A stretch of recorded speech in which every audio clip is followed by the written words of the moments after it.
ሰላም ሰላም እንዴት ናችሁ? የተወደዳችሁ ስፖርታዊ ጉዳዮቻችን ጀምሯል። ቤስት ስፖርት ቻናል ላይ ትገኛላችሁ። ቻናላችንን ሰብስክራይብ አድርጉ። በርከት ያሉ ጉዳዮችን እየነገርናችሁ እንቆያለን። ከምንመለከታቸው ጉዳዮች መካከል የማንቸስተር ዩናይትድና የማንቸስተር ሲቲ ጨዋታ ላይ አንዳንድ ያልተሰሙ ጉዳዮችን እናነሳለን። ቸልሲ ከብሬንትፎርድ፣ ሊቨርፑል ከበርንሌ፣ አርሰናል ደግሞ ከኖቲንጋም ፎረስት የሚያደርጉት ጨዋታ በትኩረት ይጠበቃል። እነዚህን ጉዳዮች በስፋት እየተመለከትን እንቆያለን። በቻላችሁት አብራችሁን ቆዩ። ከጨዋታዎቹ ወጣ ብለን ደግሞ ሃሪ ማጓየር ስለ ማንቸስተር ዩናይትድ ያነሳቸው ጉዳዮች አሉ። ስለ ሩበን አሞሪም ስንበት እንዲሁ የተነገሩ ነገሮች አሉ። ከዩናይትድ ጋር በተያዘ ባለፉት ዓመታት ላይ ከመጡ ዝውውሮች ከተሳኩ ዝውውሮች መካከል ብሎ ሪዮ ፈርዲናንድ የጠቀሳቸው ስሞች አሉ። እነሱንም እያነሳን እንቆያለን። ሪያል ማድሪድ ስለ ቀጣይ ቅዶቹ በተለይ ደግሞ ሃርሊንግ ብራውት ሃላንድን ስለማምጣት ስለ አንድ የቼልሲ አማካይም የተነሳ ጉዳይ አለ። አሰልጣኝንስ ማንን ሊቀጥር ይችላል የሚሉ ጉዳዮች በስፋት እየተነሱ ይገኛሉ።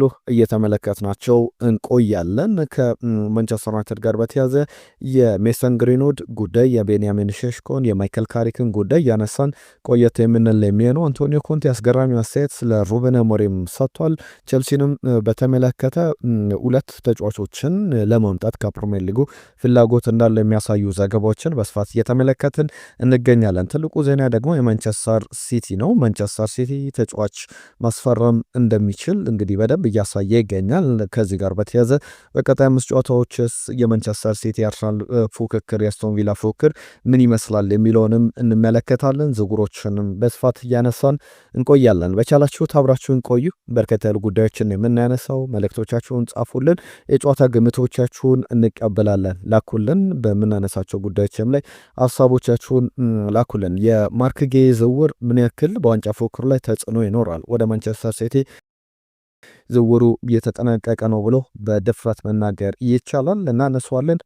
ከጨዋታዎቹ አስቀድመን እንጀምር። 9 ሰዓት ከ30 ላይ ማንቸስተር ዩናይትድ ከማንቸስተር ሲቲ የሚያደርጉት ጨዋታ ብዙ ትኩረት የሚስብ ጨዋታ ነው። በዚህ ጨዋታ ዙሪያ በተለይ ኦፕታ ሱፐር ኮምፒውተሮች ግምቶቻቸውን ሲያስቀምጡ ማንቸስተር ሲቲ 50.6 በመቶ ጨዋታውን የማሸነፍ፣ ማንቸስተር ዩናይትድ ደግሞ 25.9 በመቶ። ምንም እንኳን በሜዳው በኦልትራፎርድ ጨዋታው ቢደረግም አብዛኛው ድል ለማንቸስተር ሲቲ የተሰጠ ነው። ማይክል ካሪክ እንግዲህ ለሁለተኛ ጊዜ ዳግም ተመልሶ ቡድኑን የሚመራበት ነው። 2021-22 የውድድር ዘመን ላይ ወደ 3 ጨዋታዎችን መርቶ እንደነበረ ሁለቱን ማሸነፉ ይታወቃል። ሃርሊንግ ብራውት ሃላንድ ደግሞ ከማንቸስተር ዩናይትድ ጋር በሚደረጉ ጨዋታዎች ይቀነዋል ብሎ መናገር ይቻላል። እንግዲህ ብዙ የግብ ተሳትፎች ያሉት ከማንቸስተር ዩናይትድ ነው። ከማንቸስተር ዩናይትድ ጋር በሚያደርጋቸው ጨዋታዎች ነው 11 ግቦችን ላይ በቀጥታ ተሳትፏል። 8 አስቆጥሮ 3 አሲስት አድርጓል። ለሁሉም ዛሬ የሚጠበቅ ጨዋታ ነው።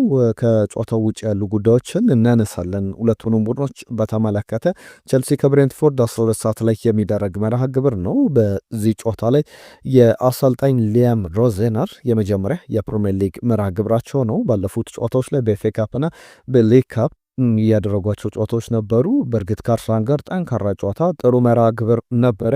አሁን የሊያም ሮዚነር ቡድን ደረጃውን ለማሻሻል ከብሬንትፎርድ ጋር አሁን ያለው የነጥብ ልዩነት የ2 ነው እና ብሬንትፎርድን ማሸነፍ የሚችል ከሆነ ቢያንስ የብሬንትፎርድን ደረጃ መረከብ ይችላል። በተመሳሳይ 12 ሰዓት ላይ ሞሐመድ ሳላ መመለሱ በጣም ደስ ብሎኛል እያሉ ይገኛሉ።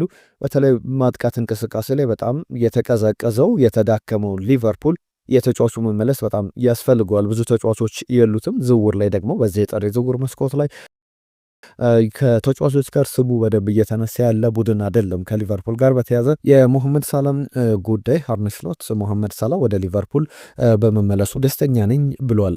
ነገር ግን ሞሐመድ ሳላ አሁንም ዛሬ መጨረሻ ደረጃ ጨዋታ ላይ እንመለከተዋለን። በግብጽ ብሔራዊ ቡድን በኩል ግብጽ 3ኛ ደረጃን ይዞ ለማጠናቀቅ በአፍሪካ ዋንጫ ላይ ከናይጄሪያ ጋር ትጫወታለች። ያ በሞሐመድ ሳላ በኩል በሊቨርፑል ቤት የሚጠበቀው ትልቁ ጉዳይ ነው እና የእሱ መመለስ ለቡድኑ ግን በጣም አስፈላጊ ነው። ከተጫዋቾች ጉዳት ከቡድኑ የማጥቃት አማራጭ ከማሳጣት አንጻር ያንን በደንብ እየተመለከተ እንገኛለን። በእርግጥ በማንቸስተር ዩናይትድ በኩል ጨዋታው ላይ ሊነሱ የሚችሉ ጉዳዮች አሉ። ብሪያን ምቤሞ አማድ ዲያሎ ወደ ጨዋታ ተመልሷልና እንዴት ሊጠቀማቸው ይችላል?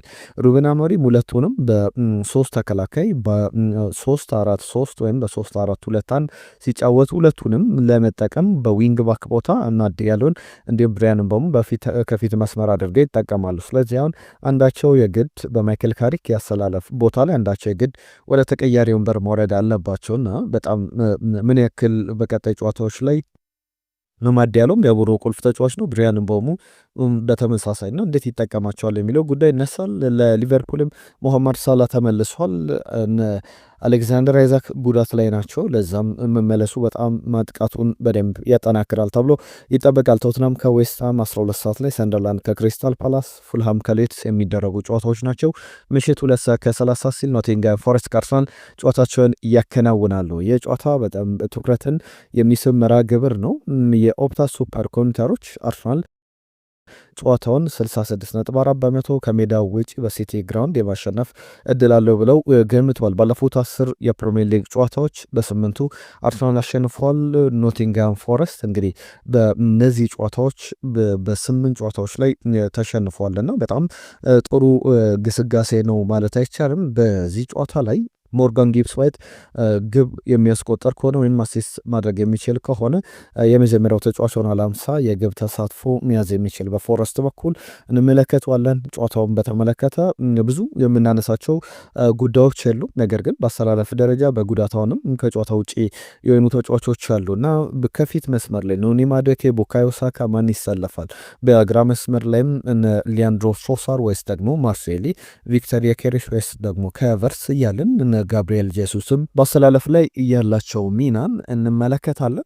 ብዙ ሊነሳበት የሚችል አይነት ጨዋታ ነው። ለሁሉም እነዚህ መርሃ ግብሮች ይጠቀሳሉ። በስፔን ላሊጋም ሪያል ማድሪድ 10 ሰዓት ላይ ሌቫንተን የሚገጥምበት ጨዋታ አንደኛው ተጠባቂ መርሃ ግብር ነው። ለአዲሱ አሰልጣኝ በጣም ብዙ ነገሮችን መናገር ይቻላል። በዩዲኒዜና በኢንተር መካከል እንዲሁም ናፖሊ ከሳሶሎ፣ ካግሊያሪ ከዩቬንቱስ በጣሊያን ሴሪያ ዛሬ የሚደረጉ ተጠባቂ መርሃ ግብሮች ናቸው። ለሁሉም ከጨዋታዎች ወጣ ብለን አንዳንድ ነጥቦችን እናንሳ። ማንቸስተር ዩናይትድ ቤት በተለይ የማይክል ካሪክና የዚህ ሮይኪን ነገር ብዙ እያስባለ ይገኛል። ማይክል ካሪክ ብዙ ሀሳብ ሲሰጥ ነበረ። 12 ዓመታት በማንቸስተር ዩናይትድ አሳልፏልና በዚህ ቆይታው የማይክል ካሪክን ባለቤት ሊዛን በተመለከተ ሮይኪን አንድ ሀሳብ ሲሰጥ ነበረና ሁሉ ጊዜ ባለቤቱ ይላል ወደ ማንቸስተር ዩናይትድ ትመጣና በትልቅ አፏን ትከፍት ነበረ በሚል በጣም መጥፎ ንግግር ሲናገር ነበረ። ምንም እንደዚህ አይነት ሀሳብ መስጠቱ ሮይኪን እኔን አይረብሸኝም የሚል አስተያየቱን ሰጥቷል። ማይክል ካሪክ ከማንቸስተር ዩናይትድ ጋር በተያዘ ማይክል ካሪክንም በተመለከተ የሚነሱ ነጥቦች አሉ። በእነዚህ ጉዳዮች ላይ በጨዋታውም ብቻ አይደለም ሌሎችንም በተለይ ማይክል ካሪክ አንዳንድ አጥቂዎችን በጣም የቀየረበት መንገድ በዚህኛው ጊዜ ላይም በደንብ ቡድኑን ማሻሻል የሚችልበት አቅም እንዳለው ማሳያ ነው። ለምሳሌ ሾባ አክፖም የቀድሞ አርሰናል ተጫዋች እንደነበረ እናስታውሳለን በታዳጊነት። ከዛ በኋላ በሚድልስብሮ ተመልክተነዋል። ሚድልስብሮ ማይክል ካሪክ በሚያሰለጥንበት ጊዜ ከሱ በፊት ማይክል ካሪክ ወደዚህ ወደ ቡድኑ ወደ ቦሮ ከመምጣቱ በፊት 4 ግቦችን ብቻ ያስቆጠረ ተጫዋች ነበረ። ከዛ በኋላ ግን ማይክል ካሪክ ከመጣ በኋላ በሲዝን በ28 ግቦችን የሚያስቆጠር አይነት አጥቂ አድርጎት በጣም አሻሽሎት ነበርና ለቤንያሚን ሸሽኮ ለብሩኖ ለፈርናንዴስ እንዲሁም ማቲያስ ኩና ብሪያን ምቤሞ የሚኖራቸው ጥምረት ይጠበቃል። በተለይ ቤንያሚን ሼሽኮ የማይክል ካሪክን መምጣት በደንብ መጠቀም ያለበት ጊዜ ይመስላል። ማይክል ካሪክ ብዙ ማጥቃትን የሚወድ ብዙ ግቦችን የሚያስቆጥር አይነት ቡድን የሚገነባ አሰልጣኝ እንደሆነ እናውቃለን እና በተለይ ደግሞ ከማንቸስተር ሲቲ ጋር ነው የመጀመሪያውን ጨዋታ የሚያደርገው፣ ሁለተኛው ጨዋታ ከአርሰናል ጋር የሚደረግ ነው እና ማይክል ካሪክን በተመለከተ ስለ ማይክል ካሪክንና ስለ ማንቸስተር ሲቲ ደግሞ ስናነሳ ብዙ ጊዜ በተቃራኒው ከገጠማቸው ቡድኖች መካከል አንደኛው ብዙ ጨዋታዎችን ያሸነፈው ከሰንደርላንድ ጋር ነው። ሁለተኛው ከማንቸስተር ሲቲ ጋር ነው። 13 ጨዋታዎችን በተጫዋችነቱ አሸንፏልና ብዙ ነገሮች ይጠበቃሉ እየተባለ አስተያየቶች እየተሰጡ ይገኛሉ። ከዚሁ ከአሰልጣኙ ጋር በተያዘ ግን ብዙ እየተጠበቁ ያሉ ጉዳዮች አሉ። ከዚህ በፊት እሱ ተጫዋች በነበረበት የኦልትራፎርድ ቆይታው ጊዜ ሪዮ ፈርዲናንድ ሌሎችም የሚሰጧቸው አስተያየቶች አሉ። ለምሳሌ አንደኛው ጉዳይ በጣም ከባዱ ነገር ለእኛ በማንቸስተር ዩናይትድ በነበርንበት ጊዜ ሰር አሌክስ ፈርጉሰንም አሰልጣኝ በነበሩበት ጊዜ ልምምዱ ነው ከባድ። በፕሪሚየር ሊጉ በዓለማችን ምርጥ ተጫዋቾች የነበሩበት ስብስብ ነውና ልምምዱ ከባድ ነው። ይህ የፕሪሚየር ሊግ ጨዋታዎች በጣም ቀላል ሌቭል ላይ የነበሩ ናቸውና ልምምዱ ነበር የሚከብደን የሚል አስተያየት ይሰጣል። በዓለማችን ላይ ምርጥ ስኳድ ነበረን ተብሎ ይነገራል። ያንን ደግሞ በተደጋጋሚ ማይክል ካሪክም ሪዮ ፈርዲናንድም ሌሎችም ሲያነሱት ሰምተን እናውቃለን። አሁንም በማንቸስተር ዩናይትድ ያንን ያመጣል። በፈርጊ ዘመን እንደነበረው ልምምዱ ከባድ፣ ፕሪሚየር ሊጉ ቀላል የሚሆንለት ቡድን ይገነባሉ። ከዛሬ ጀምሮ በደንብ እንመለከተዋለን። በከባድ ኃላፊነት በጠንካራ ፈተና የሚጀምረው ጨዋታ ነው። ስለ ስቲቭ ሆላንድ የተሰጡ አስተያየቶች አሉ። የማይክል ካሪክ ምክትል ነው እና በእንግሊዝ ብሔራዊ ቡድን ሃሪ ማጓየር በደንብ ያውቃቸዋልና ሃሪ ማጓየር ካነሳቸው ጉዳዮች መካከል ስቲቭ ሆላንድ ዲፌንሲቭሊ በደንብ ያሻሽሉናል ብዬ አስባለሁ የሚል አስተያየቱን ሰጥቷል። በማንቸስተር ዩናይትድ ቤት የሩበን አሞሪም ስንብት በኋላ ማይክል ካሪክ የመጀመሪያ ጨዋታውን ይመራልና ዳረን ፍሌቸር ባለፉት ሁለት ጨዋታዎችን መርጦ ነበረ። ለሩበን አሞሪም ስንብት ሁሉም ኃላፊነቱን መውሰድ አለበት፣ ተጫዋቾች በደንብ ያንን ኃላፊነት መውሰድ አለብን የሚል አስተያየቱን ሰጥቷል ሃሪ ማጓየር። ከዚህ ውጭ ግን ሌላኛው የሚነሳው ጉዳይ አንቶኒዮ ኮንቴ አስገራሚ አስተያየት ሰጥቷል። ሩበን አሞሪምን በጎን ሸንቆጥ ያደረገበትን አስተያየት ሲሰጥ ነው የተመለከትነው። እንግዲህ አሁን አንዳንድ በጣም አሮጋንት ወጣት አሰልጣኞችን በተመለከተ በዚህ ጊዜ ላይ ስንመለከታቸው ከነገሮች ጋር አዳፕት ማድረግ አይፈልጉም። ለምሳሌ ወጣት ተጫዋቾች እንደ ራስመስ ሆይሉን አይነት ወጣት ተጫዋቾች እየተቸገሩ እየተመለከቱ ዝም ነው የሚሉት። ኮች ከማድረግ እሱን ነገሮችን ከማስተማር እንዳይቸገር ከማድረግ ይልቅ ዝም ብለው የሚመለከቱ ለነገሮች አዳፕት የማያደርጉ አሮጋንቶች እየበዙ ይገኛሉ። ከዛ በኋላ ተጫዋቹን ብሌም ያደርጋሉ፣ ተጫዋቹ ላይ ወቀሳቸውን ይሰነዝራሉ፣ ተጫዋቹ ላይ ያለቃቀሳሉ። ሁሉም እንደዛ ነው የሚያደርጉት። ነገር ግን ከዛ በተሻለ መንገድ እንግዲህ መመገብ እሱን ማሻሻል እየቻሉ የሚል አስተያየቱን ሰጥቷል አንቶኒዮ ኮንቴ። እንዴት ታዩታላችሁ የአንቶኒዮ ኮንቴ ሀሳብ በተመለከተ? ሀሳቦቻችሁን ላኩልን። ዩናይትድን በተመለከተ ሌላኛው የካዝሜሮ ጉዳይ ነው። ካዝሜሮ በያዝነው የውድድር ዘመን ቢያንስ 35 ጨዋታዎችን በቋሚነት መሰለፍ የሚችል ከሆነ ትሪገር ማድረግ ይችላል። በማንቸስተር ዩናይትድ ለተጨማሪ 1 ዓመት መቆየት ይችላል። ውሉን ክሎዝ አለውና ያንን ክሎዝ ትሪገር አድርጎ መቀጠል ይችላል። ባለው ደሞዝ የተጫወተ መቀጠል የሚችልበት እድል አለና ስምነቱ በጣም የሚያስገርም ነው። 35 ጨዋታዎችን እየተጫወተ ይቀጥላል። በቋሚ አሰላለፍ የመጀመሪያ አሰላለፍ ላይ የሚገባባቸው ጨዋታዎችን ነውና በጣም ጠባብ እድል እንዳለው መናገር ይቻላል። ከሜሰን ግሪንውድ ጋር በተያዘ በማንቸስተር ዩናይትድ ከነበረው ቆይታ በኋላ ወደ ስፔንም አምርቶ አሁን በፈረንሳይ ይገኛል። በኦሎምፒክ ደ ማርሴይ እየተጫወተ እንደሚገኝ ይታወቃልና በጣም ትልቅ ክለቦች እየፈለጉት ይገኛሉ። በክረምቱ እሱን መሸጥ የሚችል ከሆነ ኦሎምፒክ ደ ማርሴይ ማንቸስተር ዩናይትድ 40 በመቶ ድርሻ አለው። ለምሳሌ 100 ሚሊዮን ቢሸጥ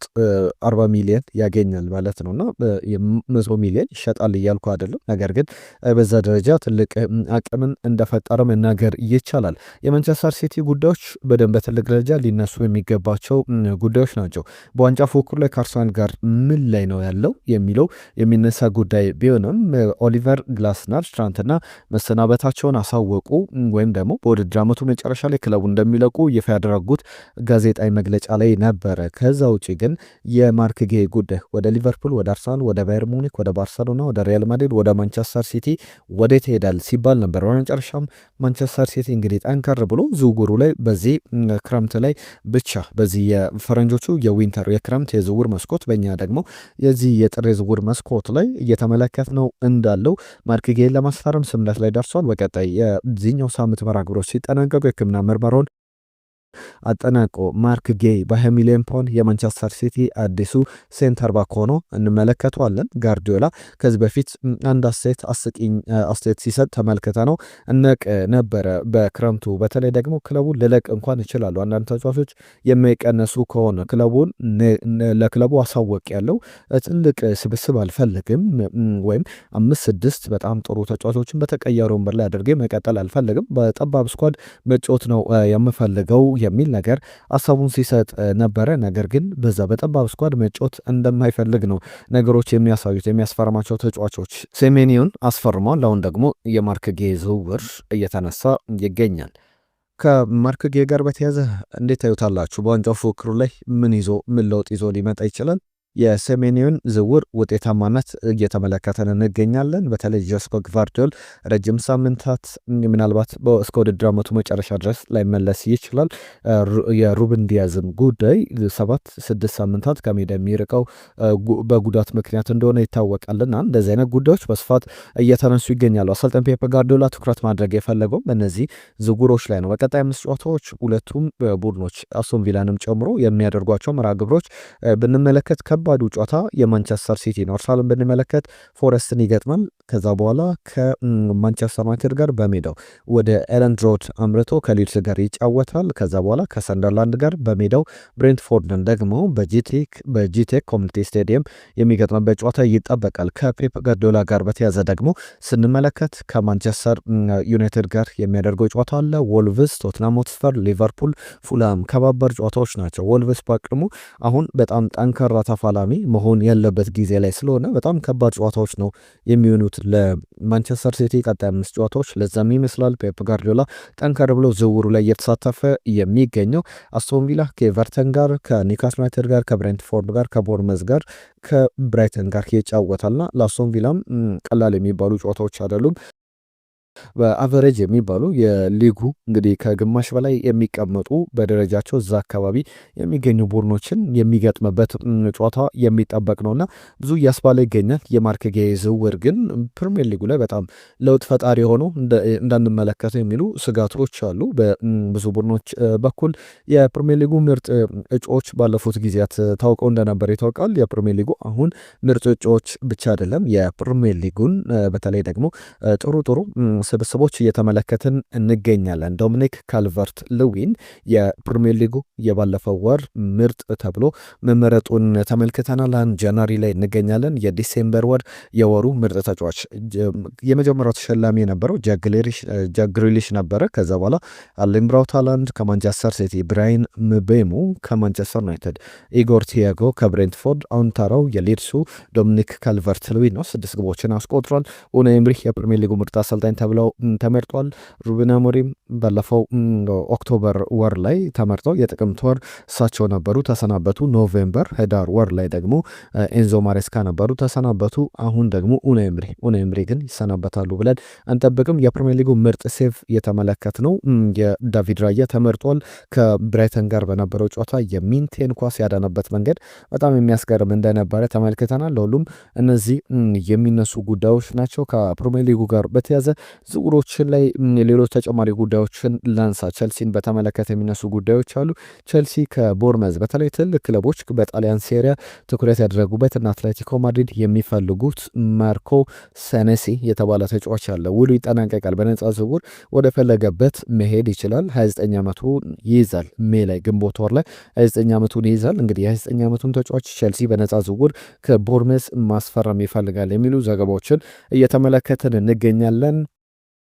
በእርግጥ በዚህ በቸልሲ በኩል ወጣት ተጫዋቾችን ተስፋ ያላቸው ለረጅም ዓመታት የሚያገለግሉ ወጣት ተጫዋቾችን ማምጣት ቢፈልግም በሴንተር ባክ ቦታ ላይ አሁን የፕሪሚየር ሊጉን ልምድ ያለው ማርኮ ሴኔሲን ለማስፈረም ፍላጎት እንዳለው እየተነገረ በነጻ ዝውውር እንደመሆኑ ትኩረት አድርጎ እየሰራበት ይገኛል። ቢያንስ በነጻ ዝውውር አስፈርሙት 2-3 ዓመታት 29 ዓመቱ ጀምሮ እስከ 32 እስከ 33 ዓመት ድረስ ቢያገለግል ጥሩ የሚባለው በቸልሲ ቤት አሁን ትልቁ የሚባለው ቶሲን እንደሆነ ይታወቃል። አሁን ሌላኛው ትልቅ በእድሜ ከፍ ያለ ተጫዋች ለማስፈረም ቸልሲ ድሎች እንዳሉት እየተመለከተን እንገኛለን። በዚህ የጥር የዝውውር መስኮት ምናልባት ዝውውር ላይ ከገባ ቸልሲ የኤሊየት አንደርሰንን ዝውውርም ማጠናቀቅ ይፈልጋል የሚሉ ጉዳዮችን በስፋት ተመልክተናል።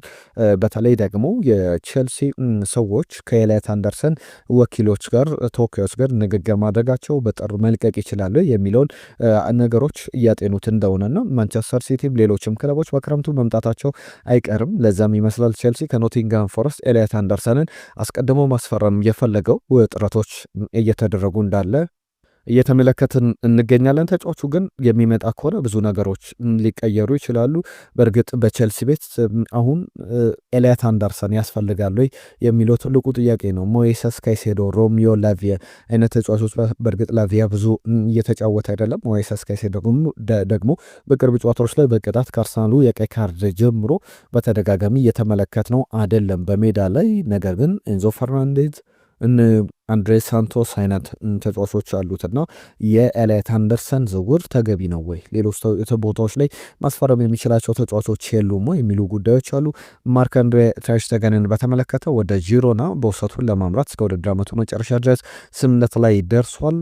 በተለይ የዓለም ዋንጫ ዓመት እንደመሆኑ በጂሮና የሚኖረው ቆይታና ጂሮናን እያገለገለ ለጀርመን ብሔራዊ ቡድን ብቆ በማች ፊትነሱም ዝግጁ ሆኖ መጠበቅ ይፈልጋልና በዛው በስፔን ይቆያል። ጂሮናን ለአጭር ጊዜ ኮንትራት ይቀላቀላል ተብሎ እየተጠበቁ ያሉ ጉዳዮች አሉ።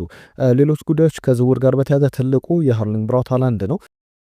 ፍሎሬንቲኖ ፒሬዝ ሃርሊንግ ብራውት ሃላንድ በክረምቱ መምጣት አለበት ብለው ስለ መወሰናቸው የሚያሳዩ ዘገባዎችን ስካይ ስፖርት ደችላንድ ላይ ተመልክቻለሁ። የስካይ ጀርመኒ ላይ እየተነሱ ያሉ ጉዳዮች ናቸው። የርገን ክሎፕንም የቀድሞ ሊቨርፑል አሰልጣኝን በአሰልጣኝነት መቅጠር ሃርሊንግ ብራውት ሃላንድን ወደ ቡድኑ በተጫዋችነት የ9 ቁጥር ቦታን እንዲሸፍን ማምጣትና ኤንዞ ፈርናንዴዝንም ከቼልሲ አማካኝ ስፍራ ላይ ማምጣት እነዚህን ተጫዋቾች እንዲሁም ዝውውሮቹን ለማጠናቀቅ ከ500 ሚሊዮን ዩሮ በላይ እንደተመደበ እና በቪኒ ጁኒየር በኩል የውድድር ዓመቱ ሲጠናቀቅ ክለቡን ይለቃል ተብሎ እንደሚጠበቅ ሰምተናል። ስካይ ስፖርት ደችላንድ ላይ የተመለከትኩት ዘገባ ነው። ምናልባት ሪያል ማድሪድም ሌሎች ተጫዋቾችን እነ ክርስቲያን ኮፋናን በዚህ ቦታ ላይ እቅድ አድርጎ የሌቨርኩሰኑን የ19 ዓመት ተጫዋች እቅድ አድርጎ እየተንቀሳቀሰ እንዳለ የሚያሳዩ ጉዳዮች አሉ። የማንቸስተር ዩናይትድ እና የሙሬል ጉዳይም ሙሬሎ ጉዳይ የኖቲንጋም ፎረስት ጉዳይ ሃሪ ማጓየር የረጅም ጊዜ ተተኪ አድርጎ 23-24 ዓመቱ ላይ ይገኛል። በረጅም ጊዜ እንዲቆይ ይፈልጋል የሚሉ ነገሮችን ተመልክተናል። ለሁሉም ስፖርታዊ ጉዳዮቻችን እነዚህን ይመስሉ ነበር። አብራችሁን ስለነበራችሁ ከልብ እናመሰግናለን። የጨዋታ ግምቶቻችሁን ላኩልን። ማንቸስተር ሲቲ ከማንቸስተር ዩናይትድ፣ አርሰናል ከፎረስት፣ ቼልሲ ከብሬንትፎርድ፣ ሊቨርፑል ከበርንሌይ ስለ ስንት ይጠናቀቃል?